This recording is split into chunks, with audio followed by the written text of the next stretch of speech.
Yang kami hormati Bapak Ibu Guru selaku rekan sejawat SD Negeri Kedung Sari 3. Puji syukur kita panjatkan kehadirat Allah Subhanahu wa Ta'ala yang telah melimpahkan rahmat dan kesehatan kepada kita semua, sehingga pada kesempatan yang berbahagia ini, hari Sabtu tanggal 22 Juli 2023, kita bisa melaksanakan kegiatan diseminasi mengenai budaya positif di sekolah.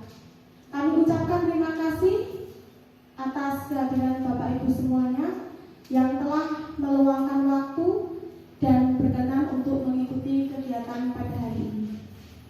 Saya dan Pak Dana akan berkolaborasi untuk menyampaikan materi dari tugas kami di program Guru Penggerak Angkatan 8 mengenai budaya positif di sekolah. Insya Allah materi ini juga sangat penting dan bermanfaat untuk teman-teman semuanya.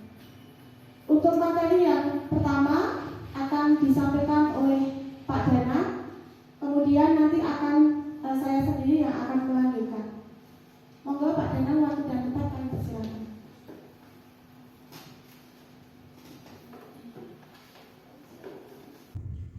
Assalamualaikum warahmatullahi wabarakatuh.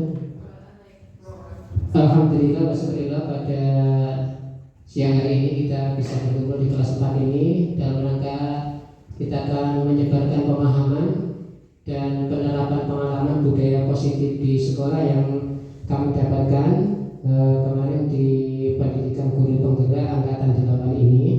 Nanti materi ini akan disampaikan oleh saya sendiri, Dana Pragawa, dan nanti juga Ibu Erna Dwi Arianti. Ini adalah calon guru penggerak angkatan 8 dari SD Negeri Kedung Sari 3 Ketramatullah. Jadi budaya positif ini merupakan perubahan paradigma belajar.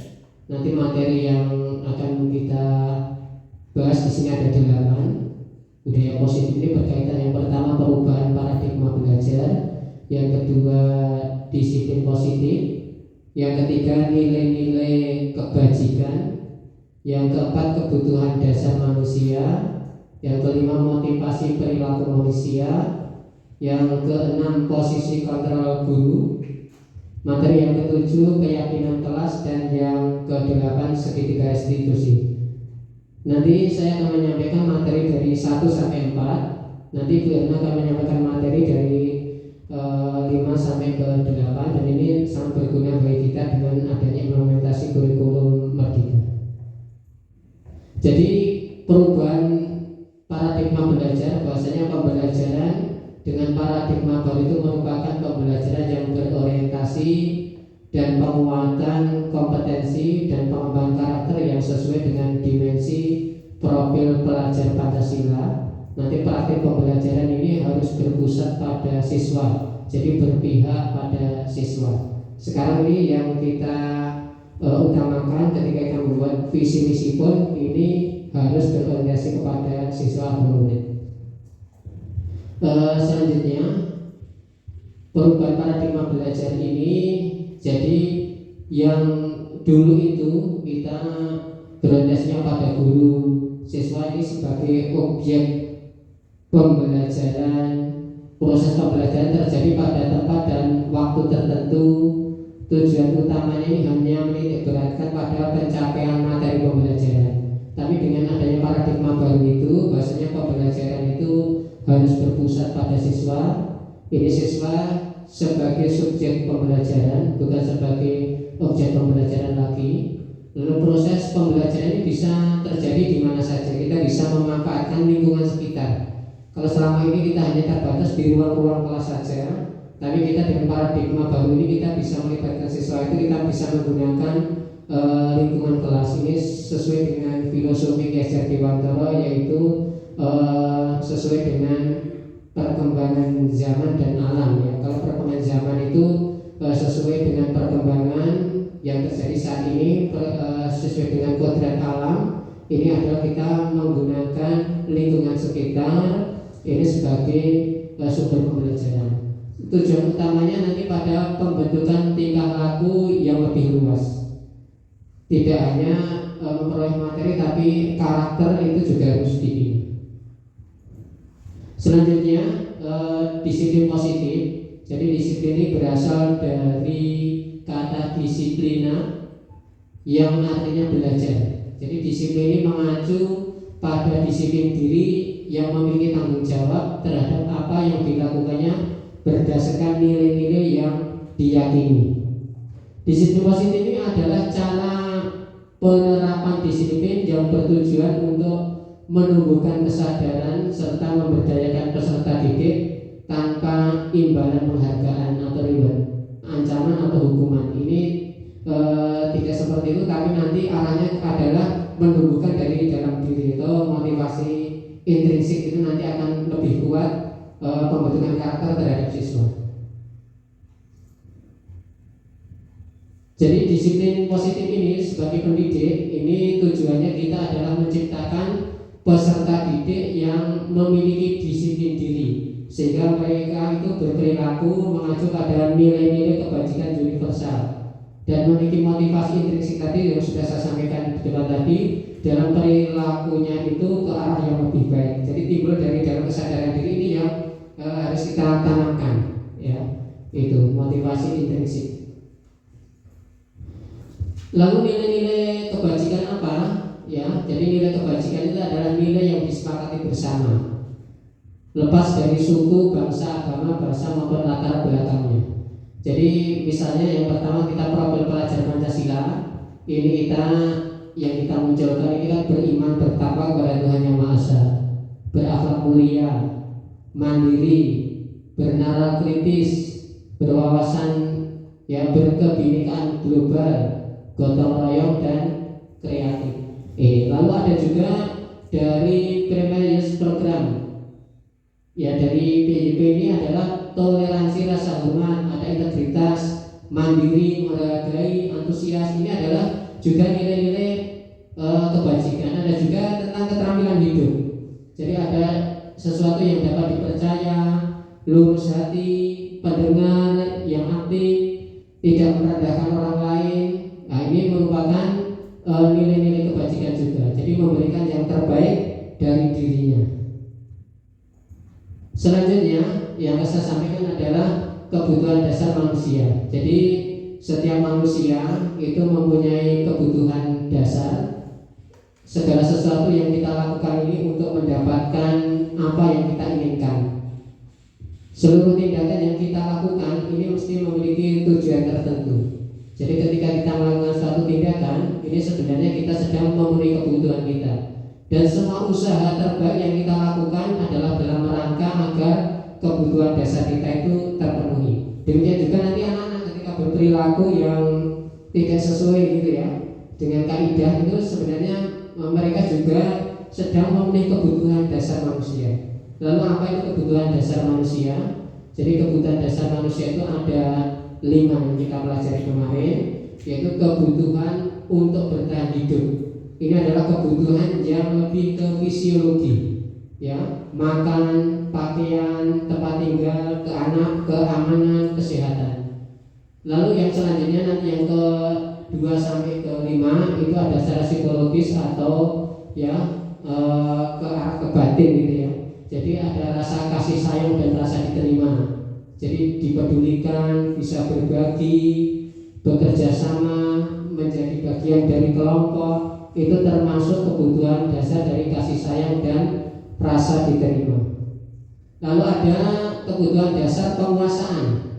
Jadi ini akan harga dirinya itu dihargai, keinginan untuk dianggap dalam komunitasnya, lalu dia bisa memimpin, berprestasi, bisa didengar pendapatnya atau diakui.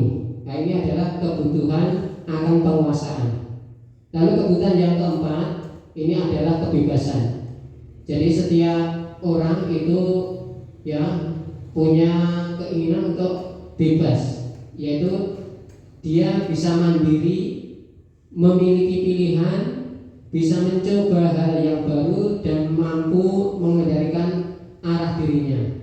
Yang terakhir terakhir kebutuhan dasar manusia ini juga ada kesenangan. Jadi untuk bermain, humor, tertawa, antusiasme. Ini adalah kebutuhan untuk kesenangan. Nanti setiap siswa dalam melaksanakan tindakan itu baik yang tindakan yang baik ataupun yang tidak baik yang tidak sesuai dengan karakter itu sebenarnya nanti untuk memenuhi 5 kebutuhan dasar ini. Jadi nanti bagaimana cara kita mengatasinya nanti akan sampai ke situ nanti kita.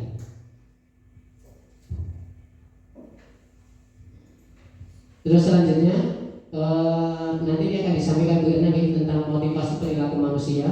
Dari kebutuhan dasar nanti manusia ini punya motivasi ya untuk melaksanakan sesuatu perilaku ini. Nanti akan disampaikan oleh Bu Irna. Bisa disampaikan Bu Irna, kami persilakan.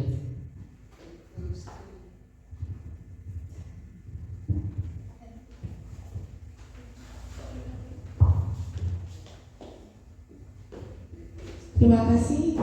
Akan saya lanjutkan. Tadi mengenai kebutuhan dasar hidup itu kalau di sekolah kita kaitkan dengan siswa nih, teman-teman semuanya. Sebenarnya setiap hari itu kita bisa mengamati kebutuhan dasar apa yang diperlukan anak-anak. Seperti misalnya kita mempunyai murid yang sekarang sudah kelas 2 ya. Mungkin ada yang saat pelajaran kemudian anak itu berlari keluar dari kelas. Nah, maka mungkin anak itu saat pelajaran merasa bosan. Maka kebutuhan hidup yang ia inginkan adalah kebebasan. Itu salah satu contohnya. Kemudian untuk materi selanjutnya mengenai motivasi perilaku manusia. Nah, menurut Diane Gosen itu ada 3 motivasi perilaku manusia. Yang pertama, menghindari ketidaknyamanan atau hukuman. Nah, unsur ini merupakan tingkatan yang paling rendah. Biasanya siswa atau murid akan bertanya, apa yang akan terjadi apabila saya tidak melakukannya? Nah, sebenarnya siswa itu ingin menghindari dari hukuman, merasa tidak nyaman. Kemudian menghindari ketidaknyamanan atau hukuman ini merupakan motivasi eksternal. Jadi motivasi perilaku manusia itu dibedakan menjadi 2, yaitu motivasi eksternal dan motivasi internal. Motivasi eksternal itu motivasi yang berasal dari luar dari diri kita. Misalnya didapatkan dari lingkungan sekitar. Kemudian selanjutnya mendapat imbalan atau penghargaan dari orang lain. Nah, unsur yang kedua ini merupakan tingkatan yang kedua. Apa yang akan saya dapatkan bila saya melakukannya? Nah, mungkin di kelas Bapak Ibu sempat meminta tolong anak-anak. Nah, mungkin ada anak yang saat dimintai tolong, Bu, apa yang akan saya dapatkan Bu jika nanti saya menolong Ibu? Nah, itu merupakan unsur mendapat imbalan atau penghargaan dari orang lain. Unsur ini juga masih termasuk motivasi eksternal, motivasi yang datangnya dari luar diri.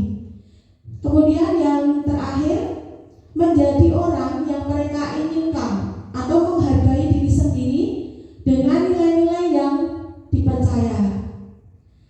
Motivasi ini termasuk tingkatan yang kedua juga. Akan menjadi orang seperti apa bila saya melakukannya? Nah, unsur ini menimbulkan disiplin yang positif. Kenapa? Karena akan menimbulkan semangat atau motivasi yang datangnya dari dalam diri. Maka unsur menjadi orang yang mereka inginkan ini termasuk dalam motivasi internal. Berkaitan dengan motivasi perilaku, terdapat hukuman, konsekuensi, dan restitusi. Mungkin teman-teman juga tidak asing lagi dengan kosakata hukuman. Hukuman itu datangnya tidak terencana, tiba-tiba. Kita tidak mungkin merencanakan akan menghukum anak. Kalau anak itu tidak bersalah, kita tidak akan menghukum.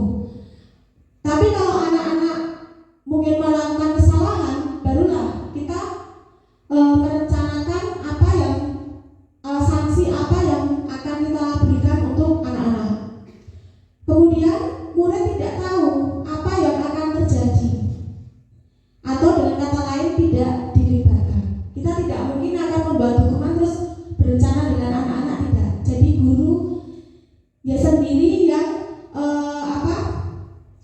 mempunyai inisiatif untuk membuat suatu hukuman bersifat satu arah, bisa berhukuman fisik ataupun psikis. Kalau fisik sudah tahu ya, mungkin menjewer, menyubit. Kalau psikis mungkin dengan ungkapan kata, kamu bodoh, misalnya seperti itu. Kemudian untuk konsekuensi itu dampak atau akibat yang ditimbulkan. Nah, unsur ini merupakan terencana, disepakati sesuai dengan peraturan.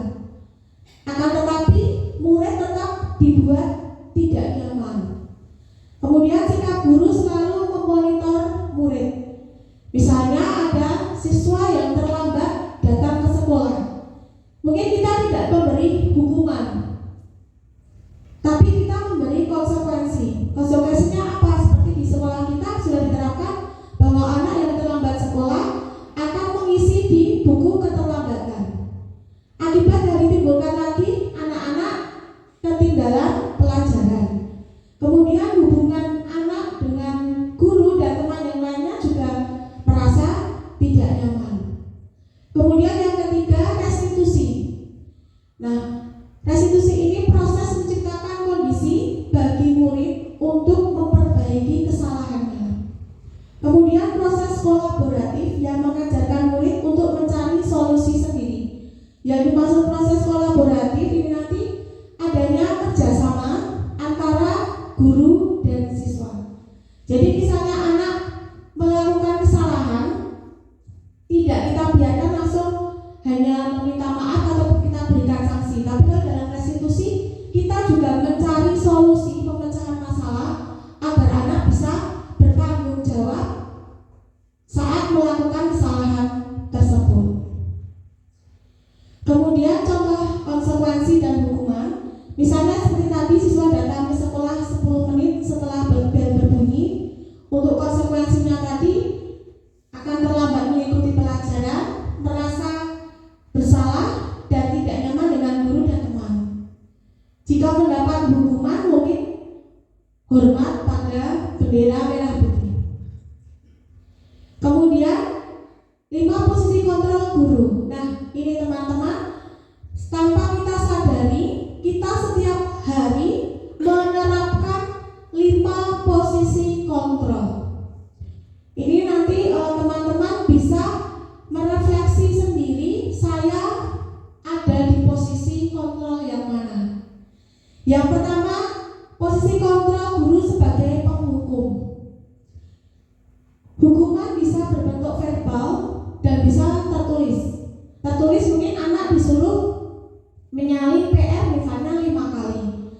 Kemudian dengan nada suaranya keras, tinggi, mata yang melotot, jari menunjuk. Itulah guru-guru yang mempunyai posisi kontrol penghukum. Misalnya mengucapkan kata, patuhi aturan sekolah, kamu selalu saja salah. Nah, kalimat tersebut biasanya diucapkan seorang guru yang memiliki posisi kontrol penghukum. Suaranya dengan lantang keras, otomatis dengan gestur tubuh juga tidak nyaman untuk murid, makanya melotot. Itu posisi kontrol guru sebagai penghukum. Yang kedua, membuat merasa bersalah. Posisi merasa bersalah, guru mengucapkan dengan suara lembut, kemudian menggunakan keheningan yang membuat orang lain tidak nyaman dan merasa bersalah. Seperti mungkin anak tidak mengerjakan PR, kemudian kita mengucapkan kata, apa kamu tidak kasihan dengan bu guru? Misalnya anak saat bermain saat pelajaran, apa kamu tidak kasihan dengan bu guru, nanti bu guru yang ditegur oleh ibu kepala sekolah. Nah, kalimat ini merupakan contoh pembuat merasa bersalah. Kemudian yang ketiga, posisi kontrol sebagai teman. Nah, guru tidak akan menyakiti murid, akan tetapi akan terus mengontrol. Teman ini bisa bersifat positif dan negatif. Kalimat yang biasa diucapkan,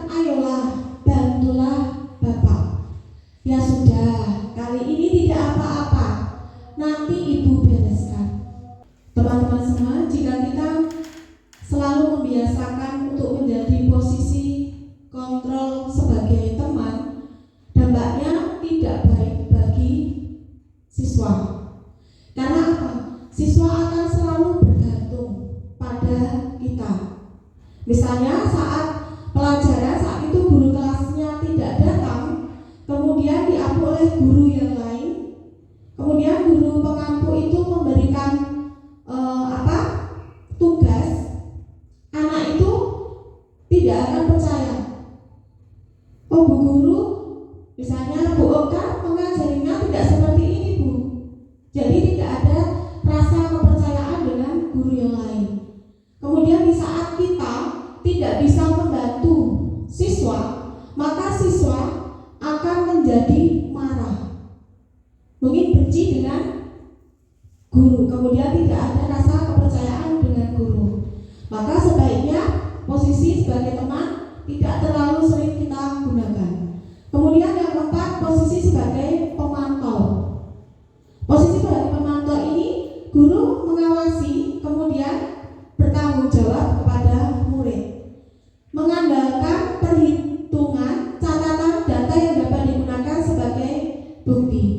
Kalimat yang diucapkannya, peraturannya apa? Apa yang telah kamu lakukan? Dari awal siswa memasuki gerbang sekolah, sebenarnya kita sudah menjadi pemantau, mengamati kira-kira siswa ini yang atribut yang tidak digunakan, apa yang tidak dipakai. Kemudian saat pembelajaran selalu kita mengawasi, oh anak ini mendengarkan atau tidak, mengerjakan tugas atau tidak. Nah itu posisi sebagai pemantau. Selanjutnya posisi yang kelima sebagai manajer. Guru berbuat sesuatu bersama murid, mempersilahkan murid, mempertanggungjawabkan perilakunya, mendukung murid menemukan solusi. Seorang manajer itu telah memiliki keterampilan sebagai posisi teman dan pemantau, berkolaborasi dengan murid untuk mencari solusi.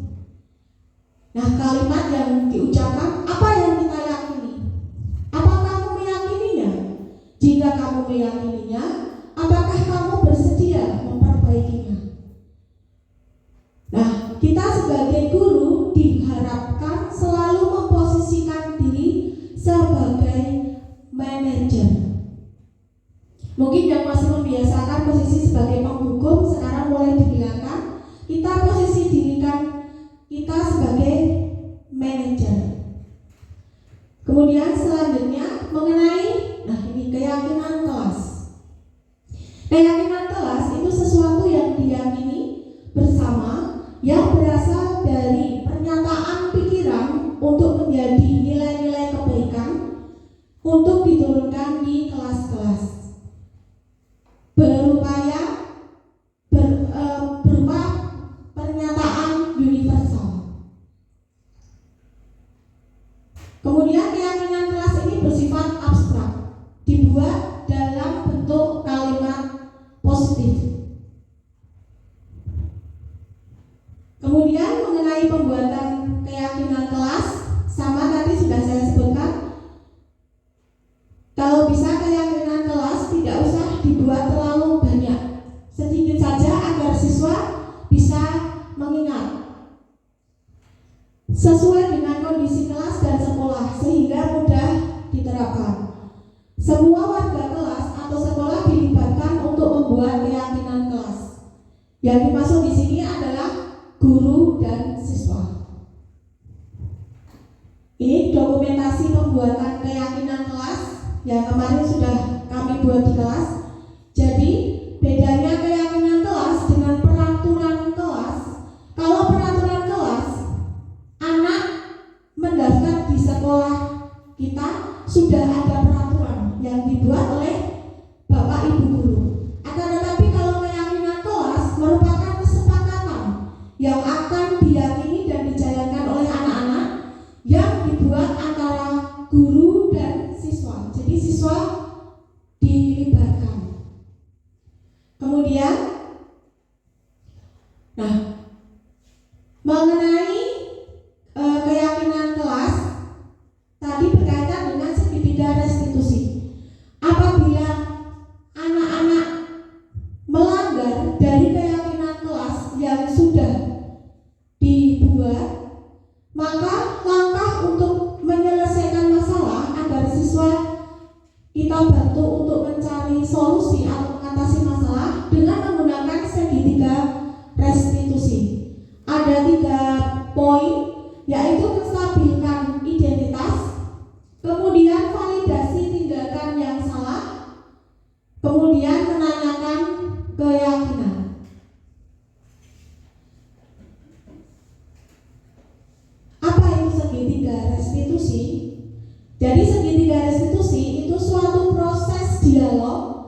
yang dijalankan oleh guru agar dapat menghasilkan murid yang mandiri dan bertanggung jawab.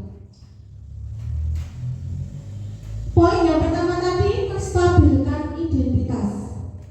Nah, jadi saat kita menghadapi kendala atau masalah dengan siswa yang sedang bermasalah, ibaratnya tanpa sadar ya Bapak Ibu, kita langsung saja mungkin menanyai, kemudian langkah yang terakhir langsung memberi keputusan. Akan tetapi langkah dalam segi garis studi ini, yang pertama, menstabilkan identitas. Untuk mengubah identitas anak dari orang yang gagal dan berbuat kesalahan menjadi orang yang sukses.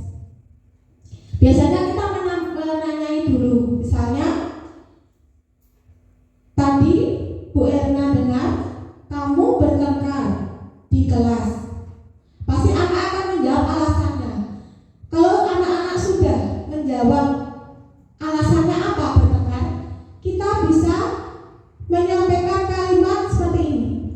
Berbuat salah itu tidak apa-apa. Tidak ada manusia yang sempurna. Ibu dulu juga pernah melakukan kesalahan seperti itu. Kita bisa menyelesaikan ini.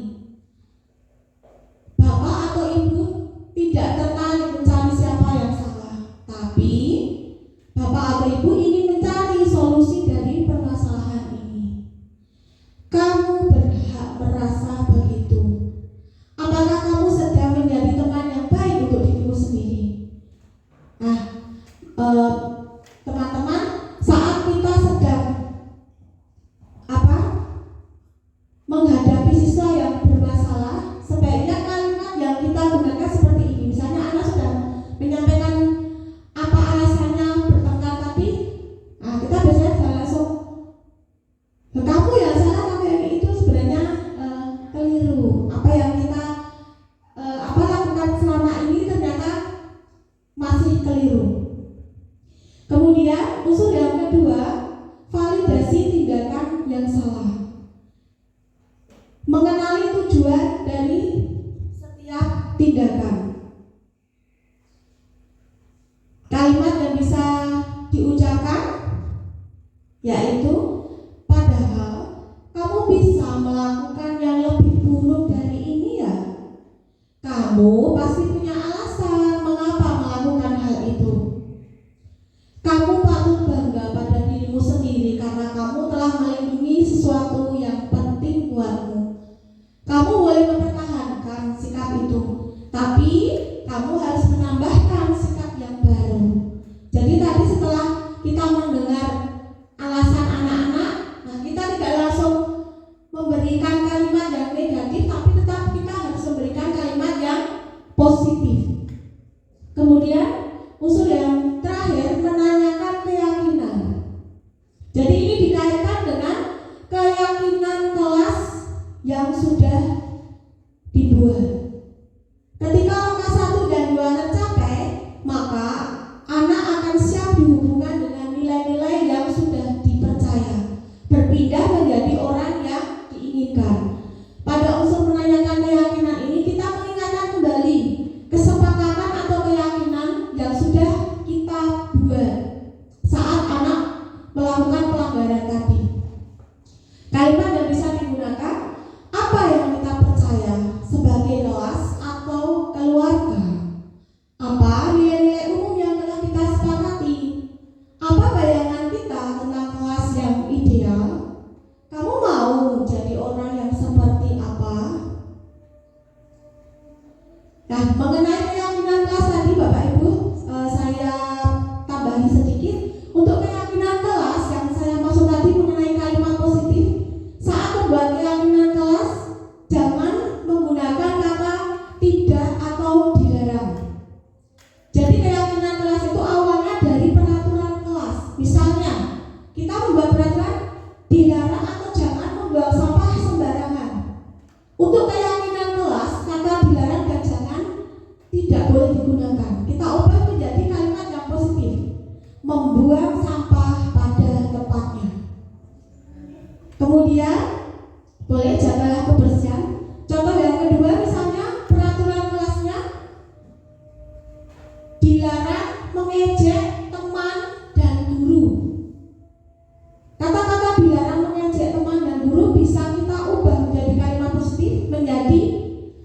menghormati guru dan teman. Itu ya Bapak Ibu.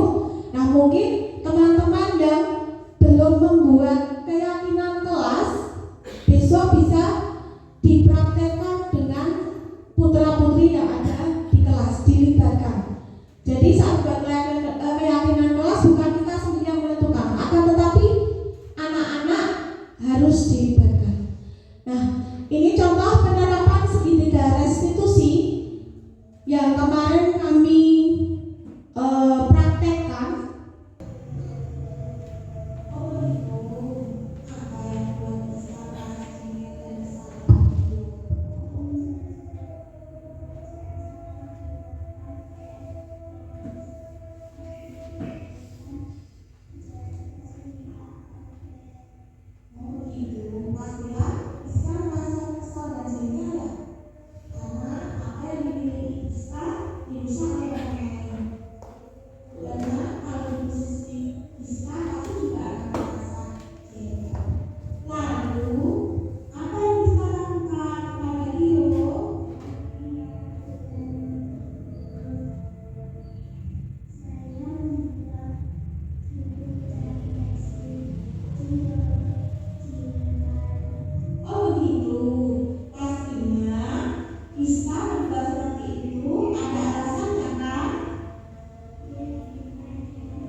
Itu tadi teman-teman contoh segitiga restitusi yang sudah kami lakukan. Jadi kalau dalam segitiga restitusi tidak ada unsur hukuman ya atau pemberian saksi, tapi kita mencarikan solusi untuk masalah yang dihadapi oleh siswa kita, dan agar siswa untuk mempertanggungjawabkan atas kesalahan yang sudah dilakukan.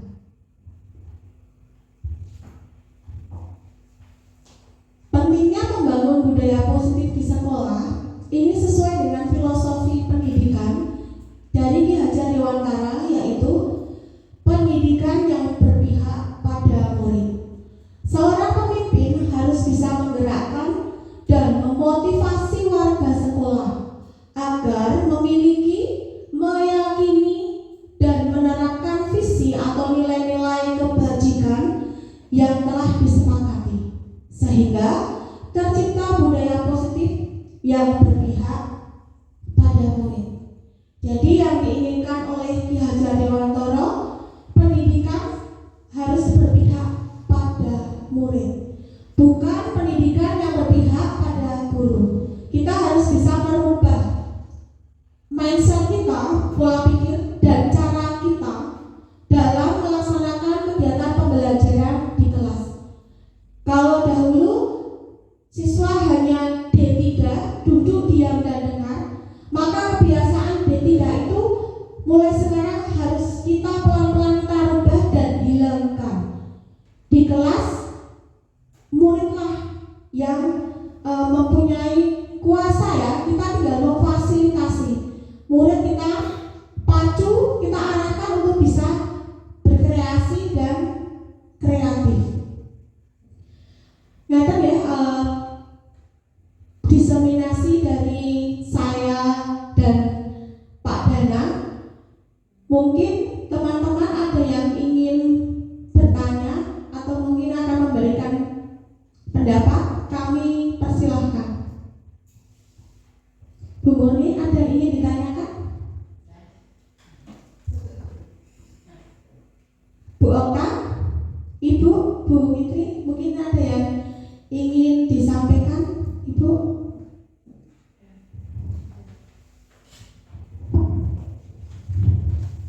Terima kasih atas waktunya dari Bu Irna. Saya hanya ingin menambahi ya Mbak ya, atau memberikan saran. Materi yang Bapak Ibu sampaikan ke kami itu memang sudah cukup bagus. Harapan saya nanti setelah jenengan melaksanakan CGP itu diterapkan di sekolah kita. Semoga nanti sekolah kita akan lebih bagus lagi, dan nanti jenengan berdua mungkin bisa menularkan ke Bapak Ibu guru yang lain yang belum bisa mendapat kesempatan untuk menjadi guru penggerak. Dan di situ tadi di penutup tadi yang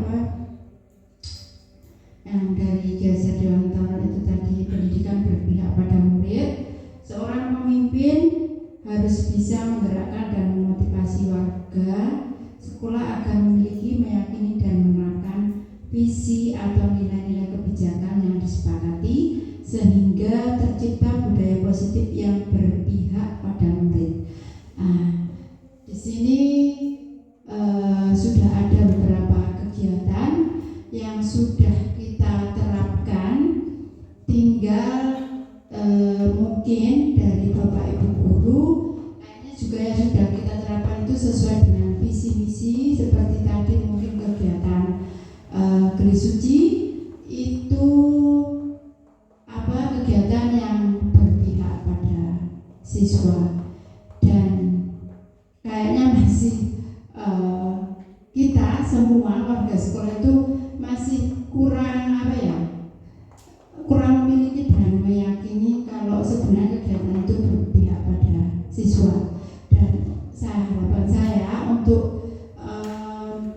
kegiatan-kegiatan berikutnya, ayo mari kita bersama-sama mewujudkan budaya positif sesuai dengan filosofi pendidikan Geser Dewantara. Mungkin itu saja yang bisa saya sarankan. Semoga itu nanti menjadi evaluasi bagi kita semua dan menjadi membuat sekolah kita menjadi kedepannya lebih bagus lagi. Terima kasih atas waktunya. Terima kasih kepada Ibu Kepala Sekolah yang telah memberikan saran untuk peningkatan kami. Insya Allah semoga kedepannya saya dan Pak Dana bisa terus menularkan ilmu-ilmu yang kami dapat dari program Guru Penggerak, dan insya Allah apa yang kami dapatkan ini bisa untuk menunjang kemajuan sekolah kita. Semoga juga teman-teman juga bisa mempraktekkan apa yang kami sampaikan tadi demi kebaikan putra-putri kita semua. Mungkin hanya itu yang bisa saya sampaikan ya Pak Dana, kita tutup. Ya, terima kasih Bapak Ibu. Jadi nanti kita bisa mempraktekkan tentang alur atau urutan dalam pembuatan keyakinan kelas, lalu bisa berlatih segitiga restitusi ini. Materinya sudah ada, nanti kita tinggal untuk pelaksanaan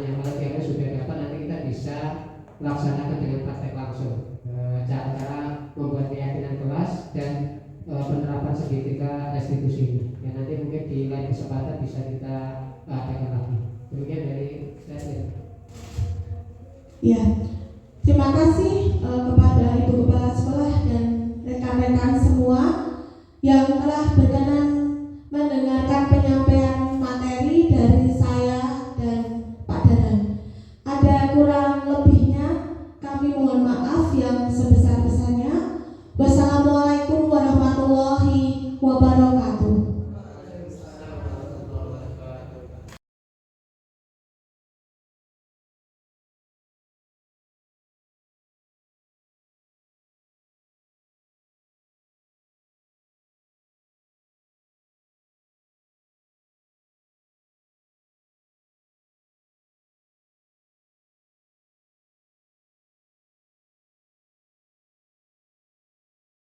Assalamualaikum warahmatullahi wabarakatuh. Waalaikumsalam warahmatullahi wabarakatuh. Semangat pagi, pagi, pagi, pagi. Tetap semangat, luar biasa. Allahu Akbar. Iya. Terima kasih anak-anak, berjumpa kembali pada hari Senin 17 Juli 2023. Anak-anak, hari ini Bu Erna akan mengajak kalian membuat keyakinan kelas di kelas 5. Mungkin di kelas 4 anak-anak sudah pernah membuat keyakinan kelas? Sudah.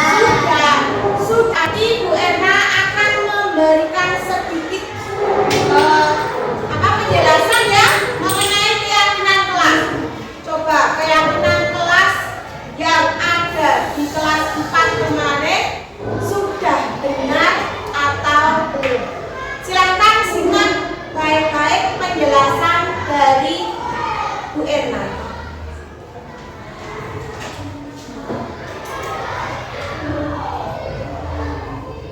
Nah, tujuan pembuatan keyakinan kelas yang pertama, kita akan membangun budaya positif di sekolah.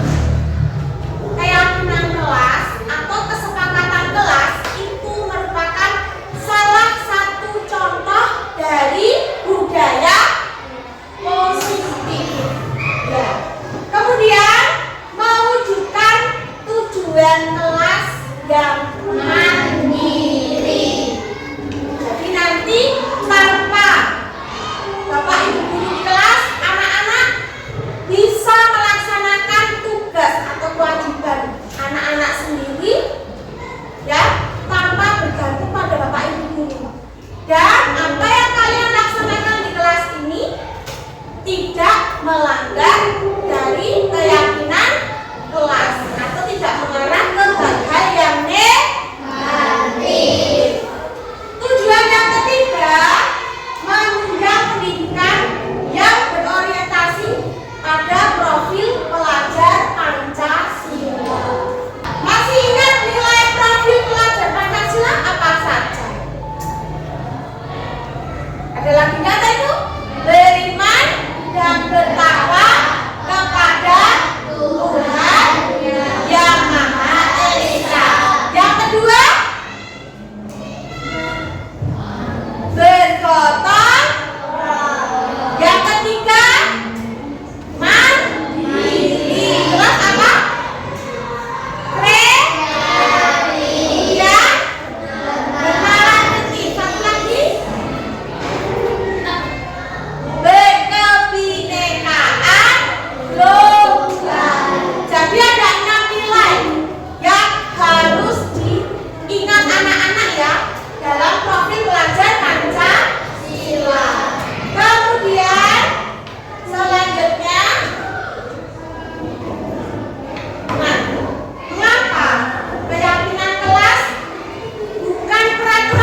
diyakini di dalam kelas. Sudah bisa membedakan? Langkah-langkah membuat keyakinan kelas. Siswa menulis keyakinan yang diinginkan. Jadi nanti satu anak menuliskan apa yang kamu yakini untuk kelas kita besok. Ditulis di sini nanti. Bisa? Ya. Kemudian guru dan siswa mengulas keyakinan yang telah ditulis. Jadi nanti kalau anak-anak sudah menulis semua, kemudian ditempel di kertas nano, barulah nanti kita ulas bersama. Kemudian yang ketiga, keyakinan ditulis dalam bentuk kalimat positif. Selanjutnya, 4. Memilah keyakinan kelas yang penting. Jadi, nanti lihat jumlahnya siswa ada 22 siswa akan membuat satu keyakinan kelas. Nah, mungkin saat nanti jawaban, misalnya jawabannya Mas Bayu sama dengan Mas Arya. Nah, satu keyakinan, maka diambil satu saja. Jadi nanti keyakinan kelas anak-anak kita saring lagi. Ya. Kemudian yang kelima, mengecek dan meyakini keyakinan kelas. Mengecek. Kira-kira keyakinan kelas ini bisa tidak kita terapkan, kita yakini di kelas kita. Mengerti? Ada yang ingin bertanya? Ya. Nah, mungkin anak-anak bingung, kok kalimat positif yang seperti apa? Tadi katanya anak-anak di kelas 4 sudah pernah tuh membuat keyakinan kelas. Coba sebutkan. Yang bisa menyebutkan boleh tunjuk jari. Keyakinan kelas yang kemarin ada di kelas 4 apa saja? Silakan disebutkan. Mbak Gina? Apa? Mbak Jihan? Masih ingat? Ya. Kata satu saja Mbak Jihan yang keras. Berbicara sopan, tidak berbicara kotor. Berbicara sopan dan tidak kasar. Yang lain Mas Arya? Satu saja. Yang Mas Arya ingat. Tidak boleh mengejek. Mbak Cantika?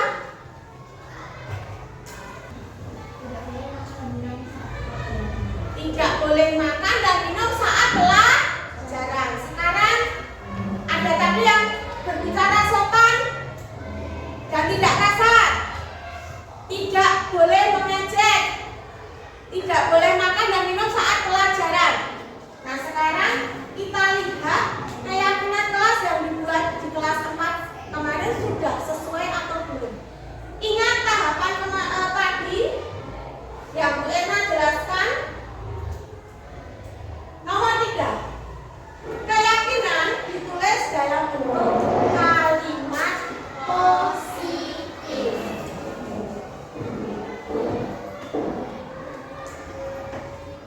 Silakan dilihat. Contoh peraturan kelas diubah menjadi keyakinan kelas. Jadi, yang dimaksud kalimat positif, kalimat yang mengarahnya ke hal yang baik. Tidak ada kata tidak atau dilarang. Lihat contohnya. Contoh peraturan kelas. Dilarang mencontek. Keyakinan kelasnya menjadi jujur mengerjakan tugas. Ya nggak? Kalau dilarang mencontek itu kan berarti berkaitan dengan kejujuran. Jangan terus dilarang mencontek. Oh, dilarangnya dihilangkan berarti mencontek. Berarti itu bukan kalimat positif. Menconteknya, dilarang mencontek diubah menjadi kalimat positif. Jujur mengerjakan tugas. Contoh kedua, tidak boleh membuang sampah sembarangan. Ada kata tidak. Tidak boleh. Tidak bolehnya dihilangkan, diganti menjadi kalimat positif. Membuang sampah pada tempat.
judulnya dari dalam diri kita, percaya diri. Nah, pokoknya yang nilai-nilai yang mengarah ke arah kebaikan itulah yang namanya nilai-nilai universal atau nilai kebajikan.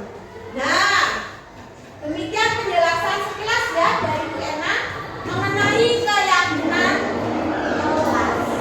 Terima kasih anak-anak sudah menyimak. Kemudian marilah kita membuat keyakinan kelas. Siapkan alat tulis. Bu Ena akan membagi ya masing-masing anak satu kertas. Silahkan anak-anak menuliskan keyakinan kelas apa yang akan kita gunakan di kelas berdasarkan diri sendiri, tidak usah melihat punyanya bisa. Nanti setelah itu kalau sudah selesai menulis bisa ditempelkan di kertas plano ya, dinamai ya, misalnya ada tadi menghormati teman dan guru. Kalau sudah silahkan tempel, ambil penempelnya plastik. Bisa? Ya. Ada yang mau membantu membagi kertas? Nah, silakan Mas Alan sama Mas Bayu. Bagian sana Mas Alan, Mas Bayu bagian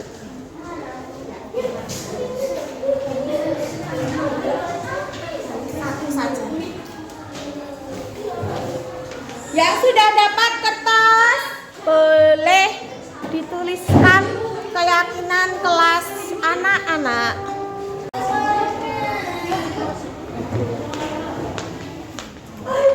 Dikasih nama ya.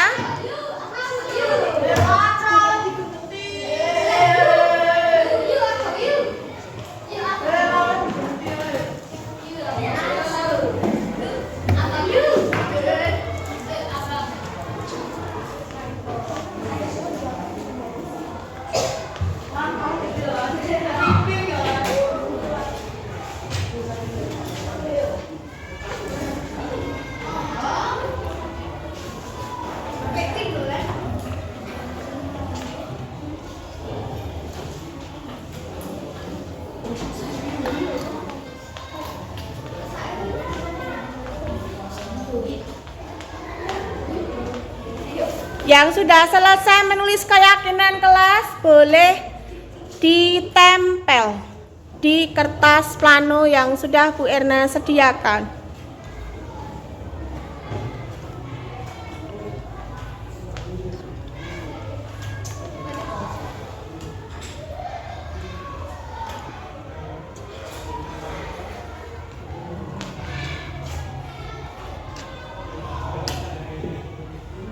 Yang sudah selesai menulis keyakinan kelas bisa ditempel di kertas plano yang sudah Bu Erna sediakan di papan tulis ya.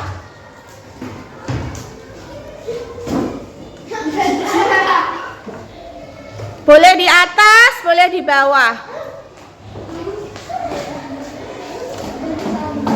Silakan yang lain bisa mengikuti temannya.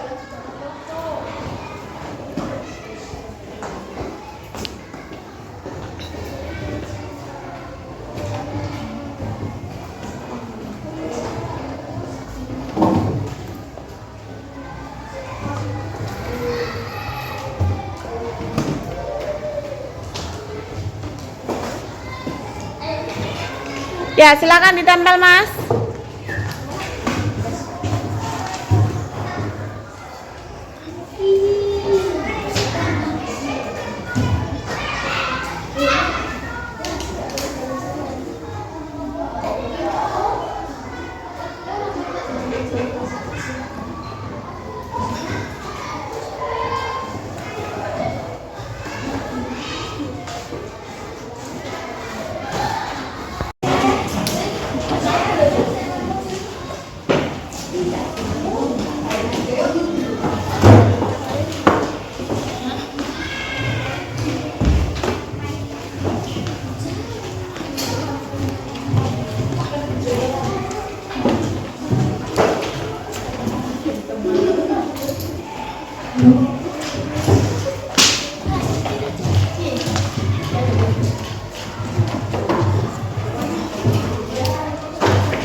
sedih, kita apa? Memberi rasa, ada rasa apa? Kasihan, berarti itu apa? Berempati kepada teman. Memaafkan teman, saling menyayangi itu berempati sebenarnya. Saling berempati. Ada teman yang kesusahan, anak-anak menghibur. Iya. Ada 9 keyakinan kelas yang sudah kita sepakati. Anak-anak sepakat? Sepakat? Nanti kita salin di kertas, kita tempel di dinding tembok kelas 5. Dan keyakinan kelas ini kita yakini dalam hati, kita laksanakan, kita pahami benar. Jangan sampai dilanggar. Bisa anak-anak? Ya, terima kasih Mbak Cantika yang sudah membantu Bu Ena untuk tepuk tangan. Anak kelas 5 berarti top. Assalamualaikum warahmatullahi wabarakatuh. Nama saya Dian Kaisa Aziza dari siswa kelas 5 SDN Negeri Kedung Sari 3. Perasaan saya saat diajak membuat keyakinan kelas adalah sangat gembira. Menurut saya keyakinan kelas penting dilakukan di kelas karena bisa membuat siswa disiplin. Terima kasih. Wassalamualaikum warahmatullahi wabarakatuh. Assalamualaikum warahmatullahi wabarakatuh. Perkenalkan, nama saya Ratanela Jamudawadia. Saya siswa kelas 5 SD Negeri Kedung Sari 3. Saya senang bila diajak membuat keyakinan kelas. Menurut saya keyakinan kelas dibuat agar siswa dapat lebih menghargai waktu. Terima kasih. Dari saya, wassalamualaikum warahmatullahi wabarakatuh. Assalamualaikum warahmatullahi wabarakatuh. Perkenalkan, nama saya adalah Saksabila Nurhayati. Saya dari siswa kelas 5 SD Negeri Kedung Sari 3. Perasaan saya saat diajak membuat kesepakatan kelas adalah sangat berbahagia. Menurut saya kesepakatan kelas sangat penting di kelas. Siswa agar saling menghormati satu sama lain. Wassalamualaikum warahmatullahi wabarakatuh. Assalamualaikum warahmatullahi wabarakatuh. Perkenalkan, nama saya Azhar Arisami, siswa kelas 5 SD Negeri Kedung Sari 3. Perasaan saya saat diajak membuat keyakinan kelas sangat semangat dan antusias. Menurut saya keyakinan kelas sangat penting dilakukan agar siswa menjadi lebih bertanggung jawab. Terima kasih. Wassalamualaikum warahmatullahi wabarakatuh. Assalamualaikum warahmatullahi wabarakatuh. Perkenalkan, nama saya Nafiana Putra Widya dari kelas 5 SD Negeri Kedung Sari 3. Perasaan saya saat membuat keyakinan kelas adalah sangat berantusias. Keyakinan kelas sangat baik diterapkan di kelas karena siswa lebih mandiri. Wassalamualaikum warahmatullahi wabarakatuh. Assalamualaikum warahmatullahi wabarakatuh. Perkenalkan, nama saya Muhammad Bayu Saputra, siswa kelas 5 SD Negeri Kedung Sari 3. Saya membuat keyakinan kelas sangat senang karena bisa menerapkan untuk kelas. Keyakinan kelas bisa membuat kelas untuk bertanggung jawab.